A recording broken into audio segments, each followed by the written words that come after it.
बारह से बड़ी खबर आपको बता दें, शिक्षा मंत्री मदन दिलावर का बड़ा बयान। चारागाह भूमि पर गायों को चराए ग्रामीण। दिलावर ने कहा, ग्वालों को 10,000 रुपए महीने दूंगा, ग्वालों की व्यवस्था की जाएगी, चारागाह भूमि को अतिक्रमण मुक्त कराया जाएगा, पर्याप्त गोचर भूमि भी उपलब्ध कराई जाएगी, ग्रामीण व्यवस्था को सशक्त बनाना है।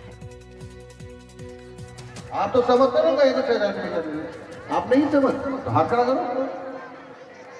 आप समझ नहीं है। 10,000 रुपए का साल का उसका गोबर लगेगा।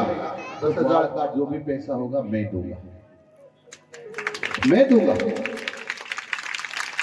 मैं सब गांव वालों से निवेदन कर रहा हूं, गांव की मीटिंग कीजिए और इससे बड़ी मीटिंग कुछ हो नहीं सकती है। यही तय करके जाइए कि हम गौ माता को चराना प्रारंभ करेंगे। सारी गाय, पहले मैं छोटा सा देखता था, एक ग्वाला नियुक्त करते थे, वो सारी गायों को चरा कर लाता था। शाम को गाय अपने अपने घर आती थी, इसीलिए जब घर आती थी तो उस समय को हम करते गोधूली बेला। और इस खबर पर जानकारी देने के लिए हमारे सहयोगी सुशांत पारीक लाइव जुड़ चुके हैं। सुशांत, मंत्री दिलावर की ओर से जो बयान दिया गया है, गाय चराने पर 10,000 रुपए देने का उन्होंने ऐलान किया है, क्या कुछ कहा गया है इस विषय में?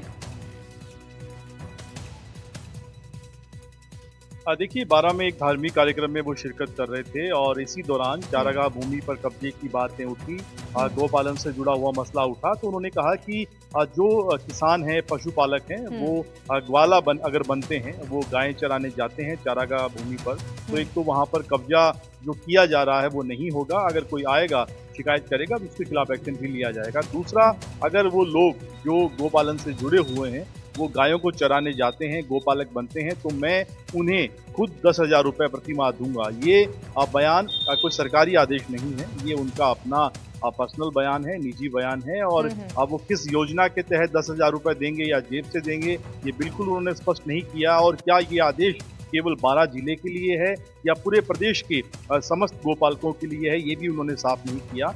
यानी एक तरीके से वो वहां पर लोगों को मोटिवेट कर रहे थे और उसी उत्साह वर्धन के लिहाज से उन्होंने ये बात कही। अब वहां पर गोपालक अगर ये काम शुरू करते हैं तो मंत्री मदन दिलावर जो हैं, क्या उन्हें 10,000 रुपए प्रति माह देंगे? क्या जेब से देंगे या किसी सरकारी योजना में देंगे? क्योंकि वो शिक्षा मंत्री और पंचायती राज मंत्री हैं, गोपालन उनका विभाग भी नहीं है। और किस आधार पर उन्होंने ये बात कही, ये सारे ऐसे सवाल हैं जिनका जवाब हम कोशिश करेंगे मदन दिलावर से लेने। ठीक है सुशांत, आपका बहुत शुक्रिया तमाम जानकारी देने के लिए।